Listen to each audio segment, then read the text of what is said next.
Hello बच्चों, आप सभी बच्चों का स्वामी विवेकानंद एकेडमी में स्वागत है। आज की इस क्लास में हम सब पढ़ने वाले हैं हिस्ट्री यानी इतिहास पढ़ने वाले हैं। इतिहास का चैप्टर 1 पढ़ने वाले हैं जिसका नाम है ईंटें मनके तथा अस्थियां। इसे सिंधु घाटी सभ्यता भी कहते हैं और हड़प्पा सभ्यता भी कहा जाता है। इसे सिंधु घाटी सभ्यता और हड़प्पा सभ्यता भी कहा जाता है। ईंटें मनके तथा अस्थियां सिंधु घाटी सभ्यता का 30 ऑब्जेक्टिव क्वेश्चन करने वाले हैं जो कि बोर्ड एग्जाम 2026 के लिए बहुत ही इम्पोर्टेंट है। तो चलिए बिना देरी किए हुए क्वेश्चन के ओर आगे बढ़ते हैं। पहला क्वेश्चन क्या है? पहला क्वेश्चन है हड़प्पा का खोज सर्वप्रथम किसने किया था? हड़प्पा का खोज सर्वप्रथम किसने किया था? हड़प्पा शहर जो था उसका खोज सर्वप्रथम दयाराम साहनी ने किया था। कब किया था? हड़प्पा शहर का जो खोज है सर्वप्रथम दयाराम साहनी ने 1921 में किया था। कब किया था? 1921 में। याद रखिएगा। ऑप्शन नंबर जो ए है, बी है, वो राइट आंसर है क्वेश्चन नंबर 1 का। क्वेश्चन नंबर 2 की ओर आगे बढ़ते हैं। क्वेश्चन नंबर 2 क्या है? क्वेश्चन नंबर 2 है कि मोहनजोदड़ो का खोज सर्वप्रथम किसने किया था? मोहनजोदड़ो का जो खोज है वो सर्वप्रथम किसने किया था? तो मोहनजोदड़ो का जो खोज है सर्वप्रथम राखालदास बनर्जी ने किया था। कब किया था? राखालदास बनर्जी ने किया था 1922 ईस्वी में। कब किया था? 1922 में। याद रखिएगा। क्वेश्चन नंबर 2 का ऑप्शन नंबर जो बी है वो राइट आंसर है। क्वेश्चन नंबर 3 की ओर बढ़ते हैं। क्वेश्चन नंबर 3 क्या है कि सिंधु सभ्यता के लोगों का दर्पण बना हुआ होता था। सिंधु सभ्यता के जो लोग था वो दर्पण किस चीज़ का यूज करते थे? मिट्टी का करते थे, पत्थर का करते थे, या फिर तांबा का या लोहा का? तो सिंधु घाटी सभ्यता के लोगों का जो दर्पण था वो तांबा का था। किसका था? तांबा का। ऑप्शन नंबर जो सी है वो राइट आंसर। क्वेश्चन नंबर 4 क्या है? क्वेश्चन नंबर 4 है हड़प्पा सभ्यता का सबसे बड़ा नगर कौन सा था? हड़प्पा सभ्यता का जो सबसे बड़ा नगर था वो कौन सा था? तो हड़प्पा सभ्यता का सबसे बड़ा नगर था मोहनजोदड़ो। इसका खोज किसने किया था? तो राखालदास बनर्जी ने किया था। कब किया था? 1922 ईस्वी में। क्वेश्चन नंबर 5 की ओर बढ़ते हैं। क्वेश्चन नंबर 5 क्या है कि सिंधु घाटी सभ्यता की जुड़वा राजधानी थी। सिंधु घाटी सभ्यता की जुड़वा राजधानी क्या थी? तो सिंधु घाटी की सभ्यता की जुड़वा राजधानी थी हड़प्पा और मोहनजोदड़ो। क्या था? हड़प्पा और मोहनजोदड़ो। हड़प्पा का खोज किसने किया था? दयाराम साहनी ने। कब किया था? 1921 में। याद रखिए। और मोहनजोदड़ो का खोज कब किया था? ऊपर में बताए राखालदास बनर्जी ने। और कब किया था? 1922 में। याद रखिएगा दोनों क्वेश्चन, बहुत बार पूछा जाता है।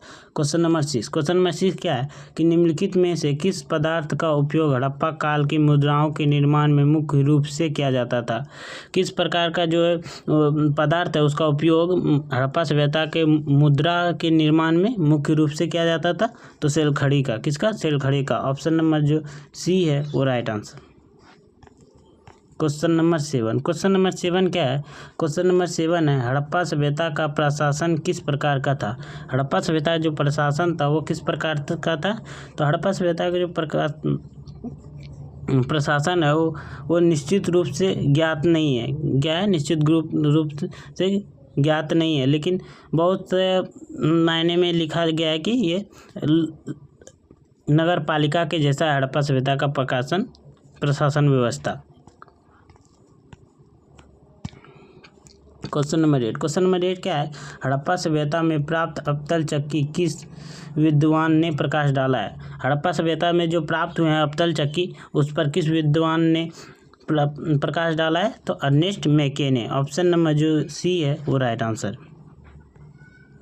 क्वेश्चन नंबर 9 क्या है? क्वेश्चन नंबर 9 है सिंधु घाटी की सभ्यता समकालीन नहीं मानी जाती। सिंधु घाटी सभ्यता किस सभ्यता की समकालीन नहीं मानी जाती है? किस सभ्यता की समकालीन मानी जाती है? तो मेसोपोटामिया, मिस्र, चीन, ये सभी सभ्यता की समकालीन मानी जाती है सिंधु घाटी सभ्यता। ऑप्शन नंबर जो है डी है वो राइट आंसर। क्वेश्चन नंबर 10 क्या है कि हड़प्पा सभ्यता भारत के किस भाग में विकसित हुई थी? हड़प्पा सभ्यता है जो भारत के किस भाग में विकसित हुई थी?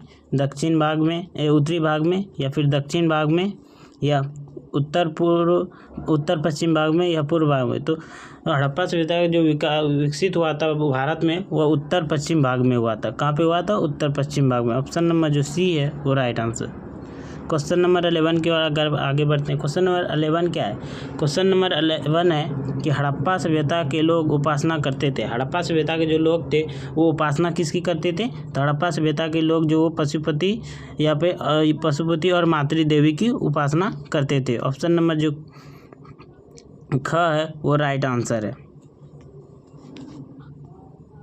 क्वेश्चन नंबर 12, क्वेश्चन नंबर 12 क्या है कि इनमें से किस भारतीय पुरातत्व का पिता कहा जाता है?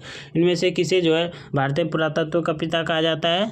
तो अलेक्जेंडर कनिंघम को भारतीय पुरातत्व का पिता कहा जाता है। ऑप्शन नंबर जो सी है वो राइट आंसर।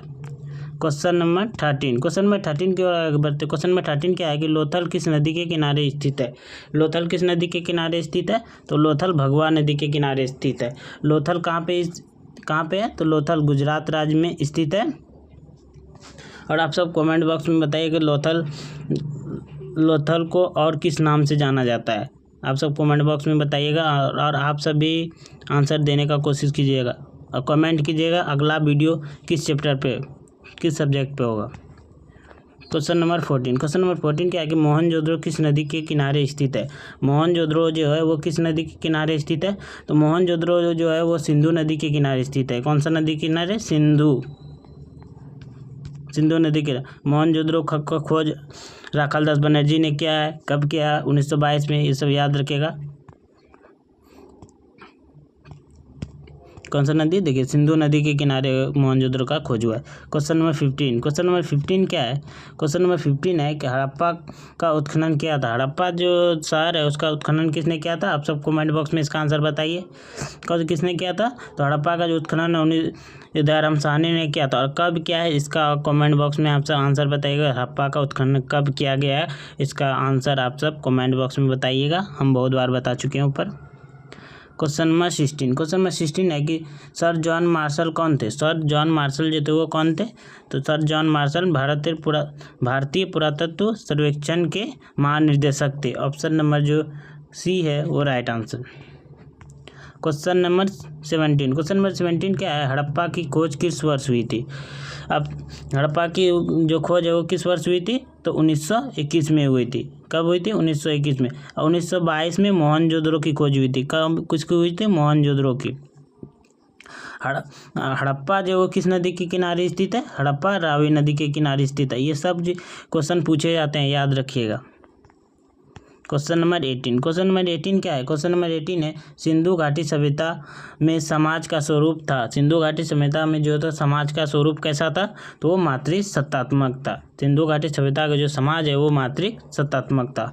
ऑप्शन नंबर जो ए है वो राइट आंसर है।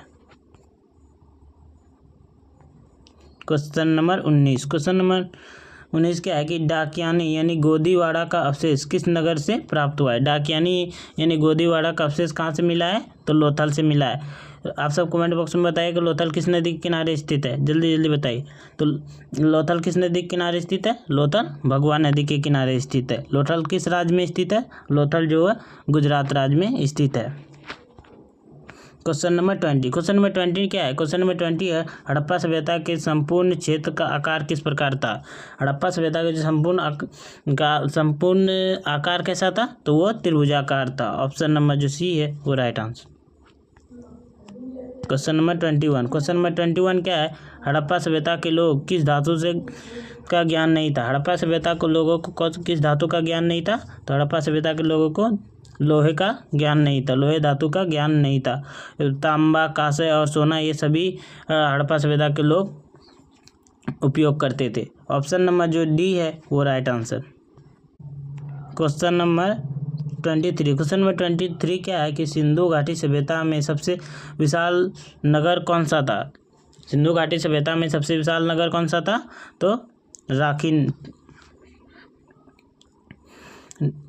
राखीगढ़ी था। वो न्यूनतम सौदों के अनुसार। ये भारत के सबसे बड़े है विशाल नगर है। और ये पूरा हड़प्पा सभ्यता का बोले तो मोहनजोदड़ो है। क्वेश्चन नंबर 24, क्वेश्चन नंबर 24 क्या है कि सिंधु घाटी क्षेत्र के लोग भोजन को मीठा बनाने के लिए किसका उपयोग करते थे? सिंधु घाटी सभ्यता के लोग जो थे वो भोजन को मीठा बनाने के लिए किसका उपयोग करते थे? तो शहद का उपयोग करते थे। किसका? शहद का। ऑप्शन नंबर जो क है वो राइट आंसर है। ऑप्शन नंबर क right answer. Question number 25। Question number 25 क्या है कि सिंधु घाटी सभ्यता में विशाल स्नानागार कहाँ से प्राप्त हुए थे? सिंधु घाटी सभ्यता में विशाल स्नानागार कहाँ से प्राप्त हुए थे? तो वो मोहनजोदड़ो से प्राप्त हुए थे। ऑप्शन नंबर जो ख है वो right answer. Question number 26। Question number 26 क्या है कि लोथल की खोज किसने की? लोथल की खोज किसने की? तो लोथल की खोज जो SR राव ने किया है। रविंद्र SR राव ने किया। लोथल किस शहर के किनारे, किस नदी के किनारे स्थित है? लोथल भगवा नदी के किनारे स्थित है। लोथल गुजरात राज्य में स्थित है। ये सभी क्वेश्चन आप सब याद रखिएगा। Question number 27। क्वेश्चन नंबर 27 क्या है कि हड़प्पा वासी तांबा कहाँ से प्राप्त करते थे? हड़प्पा सभ्यता के जो लोग थे वो तांबा से कहाँ से प्राप्त करते थे? तो राजस्थान खेतड़ी से। ऑप्शन नंबर जो ए है वो right answer. Question number 28। Question number 28 क्या है कि कोलकाता में स्थित एशियाटिक सोसाइटी की स्थापना किस वर्ष हुई? कोलकाता में जो स्थित एशियाटिक सोसाइटी की स्थापना किसने की है? कब हुआ है? तो 1784 में। किसने किया है? तो विलियम्स जॉन्स ने किया है। ये सब क्वेश्चन आप सब याद रखिए, बहुत ही इंपॉर्टेंट क्वेश्चन सब है। Question number 29। क्वेश्चन नंबर 29 क्या है कि धौलावीरा की खोज किस वर्ष हुई? धौलावीरा की खोज किस वर्ष हुई है? तो धौलावीरा की जो खोज है 1967 में हुई। कब हुई? 1967 से 68। किसने किया है? तो जगपति जोशी के द्वारा किया गया है 1968 में। और आप सबको वीडियो अच्छा लगे तो लाइक सब्सक्राइब जरूर कीजिए और चैनल को और वीडियो को शेयर दोस्तों तक जरूर कीजिएगा। Question number 30। क्वेश्चन नंबर 30 क्या है कि सिंधु घाटी सभ्यता में निर्मित नृत्य करते हुए लड़की की मूर्ति किस स्थान से प्राप्त हुआ है? नृत्य करते हुए लड़की की मूर्ति कहाँ से प्राप्त हुआ है सिंधु घाटी सभ्यता में? तो मोहनजोदड़ो से हुआ है। कहाँ से? मोहनजोदड़ो से। सिंधु घाटी सभ्यता जो किस नदी के किनारे स्थित है? सिंधु घाटी सभ्यता जो पूरा सभ्यता है वो सिंधु नदी के किनारे स्थित है। आई होप आप सभी को वीडियो अच्छा लगा हो। अगर वीडियो अच्छा लगा हो तो लाइक सब्सक्राइब जरूर कीजिएगा और वीडियो को ज़्यादा से ज़्यादा बच्चों तक शेयर कीजिएगा। यहाँ पे सभी विषय के पढ़ाई कराई जाती है 12 आर्ट्स के लिए। और जो भी बच्चे जुड़ना चाहते हैं वो हमारे चैनल स्वामी विवेकानंद एकेडमी को सब्सक्राइब करके रख लीजिए। और आपका भी सपना है 450 अंक से ज़्यादा नंबर लाने के लिए, तो हमारे चैनल से जुड़े रहिए। और आप सब कमेंट बॉक्स में बताइएगा कि अगला वीडियो किस विषय पे होगा या फिर किस सब्जेक्ट पे होगा। तो चलिए मिलते हैं अगले वीडियो में। जय हिंद, जय भारत।